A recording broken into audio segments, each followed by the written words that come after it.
Okay, tabi muna tayo. Ang mga motor, itabi na para hindi tayo nakaharang. At magsisimula na ang makasaysayang paghain at pagdulog sa Korte Suprema. Atty. Topacio, your announcement. Nandito po si Atty. Mark Tolentino. Ngayon po ay masasaksihan natin, papasok po siya roon at maghahain po siya ng demanda. Tabi po tayo rito mga kasama para hindi tayo nakakabala. Yan. Mga security ng Supreme Court, huwag kayong magalala. Kami ay para sa inyo. Mga thunders na po kami. Wala kayong kaguluhang makikita sa amin. Puro mga abogadong to, matatanda pa. Ang makikita nyo po ang makasaysayang paghain ng reklamo para sa mga naglalapastangan sa ating kataas-taasang hukuman. Ito po si Atty. Mark Tolentino para magpaliwanag pa. Hello. Hello. Ito yung i-file po natin. Kasama ko si Atty. Rolex Suplico. Mag-file po tayo ng petition to declare for indirect contempt against Richard Guidarian and Percival Sendenia. Ano yung ginawa ni Sendenia, ni Congressman Sendenia?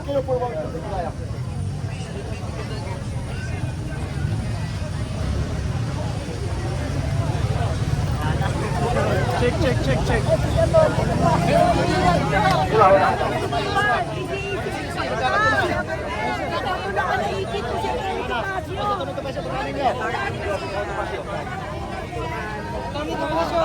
Hello. Atty. Topacio, please come forward.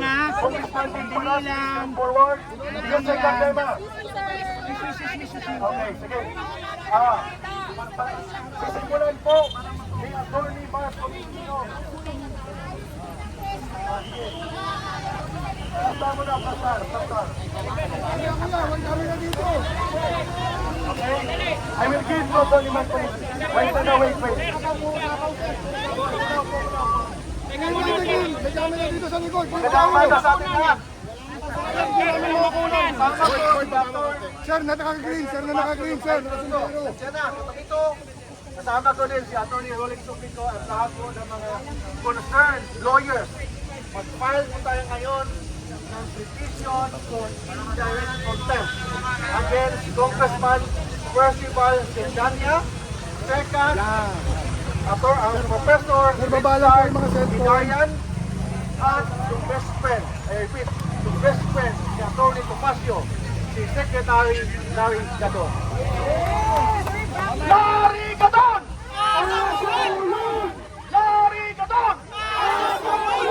Sino nagsabi nun, ha? Hindi ako.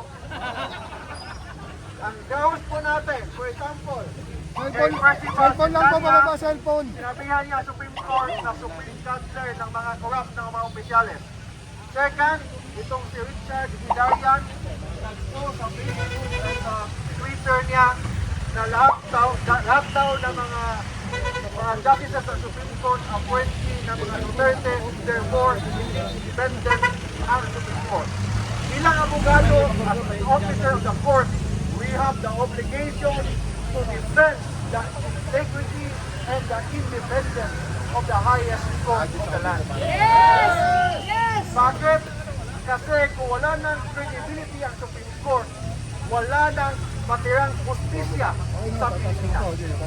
That's why, as lawyers and as a Filipino, we have the obligation to defend the independence and the impartiality of the Philippine Supreme Court. Yun ang gagawin po natin ngayon. After this, pupunta na ako sa loob, mag-file na po tayo ng petition to declare those three individuals for indirect contempt. Thank you. Ang question, pagbalik na kay malate man sa filing. Okay.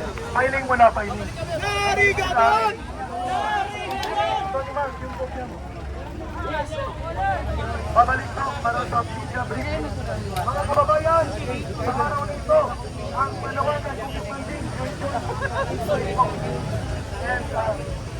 Ayan si Atty. Mark Tolentino at si Eric.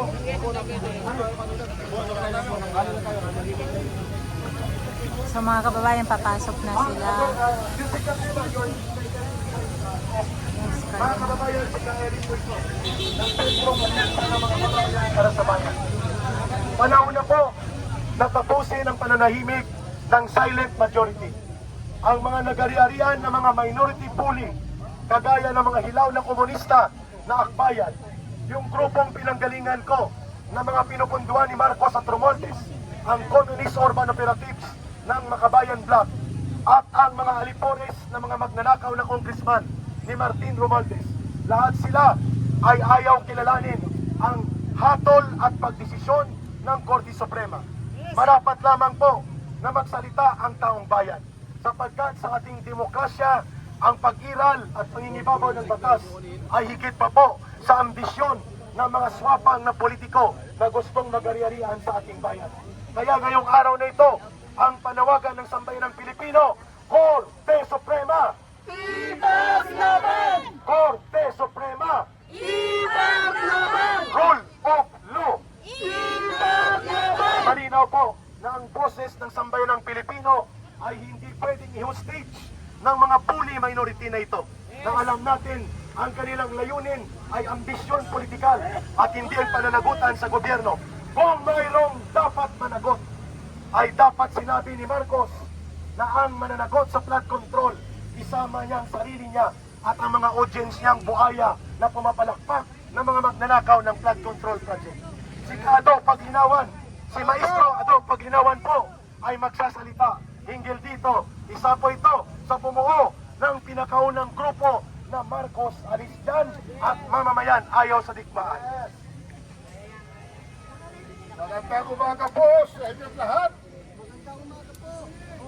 Narito tayo ngayon sa kataas-taasang hukuman ng ating Republika ng Pilipinas. Pero nung patawag po ako ng TRICOM sa Kamara, tinanong ako ni Congressman Abante, Mr. Paglinawan, are you a lawyer? Ang sagot ko po, hindi po ako lawyer. Mr. Paglinawan, sabi ni Congressman Abante, kung hindi ka abogado, bakit marami kang nalalaman tungkol sa isyong ito? Ang sabi ko po kay Congressman Abante at sa TRICOM, Your Honor, marunong lang po akong magbasa.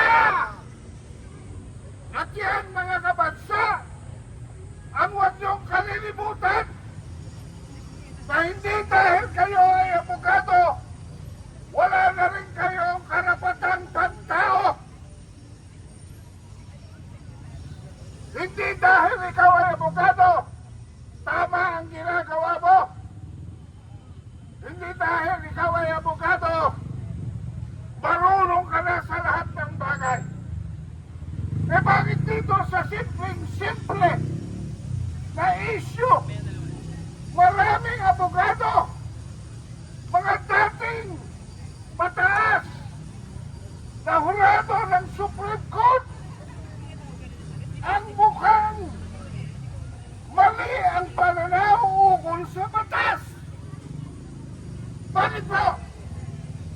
Simple lamang ang issue dito sa impeachment ni Sara Duterte. Ito ba ang una o pang-apat na kaso na sinumite sa mababang kabuluhan para ikonsidera na maging resolusyon at ito ang iaakyat sa Senado? 1, 2, 3, 4. Marunong ba kayong magbilang? Pang-apat ho ang isinumite sa Senado. Anong ginawa ro sa tatlo? Minotball. Nilagay ho sa filing cabinet. Pero klaro-klaro, ultimo, sa House Rules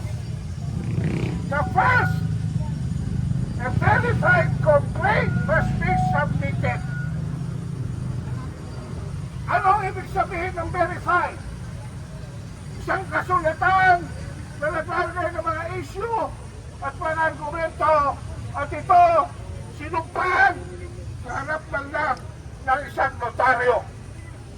At kalaki ang ebidensya. That is a verified complaint. Second, itong verified complaint must be endorsed by a member of the lower house. Number three, this must be received by the Secretary General's office and endorsed to the Speaker of the House for scheduling for the plenary. And it must be endorsed to the Committee on Justice within 10 days. Ito po ba ay verified complaint? Ito pang-apat? Yung panguna, pangalawa, pangatlo? Yung po pinalang akbayan ay verified complaint. One check. Ito po ba ay in-endorse ng isang membro ng mababang kapulungan? Two checks. Ito ba ay tinanggap ng Secretary General? Three checks. Ito ba ay kinagin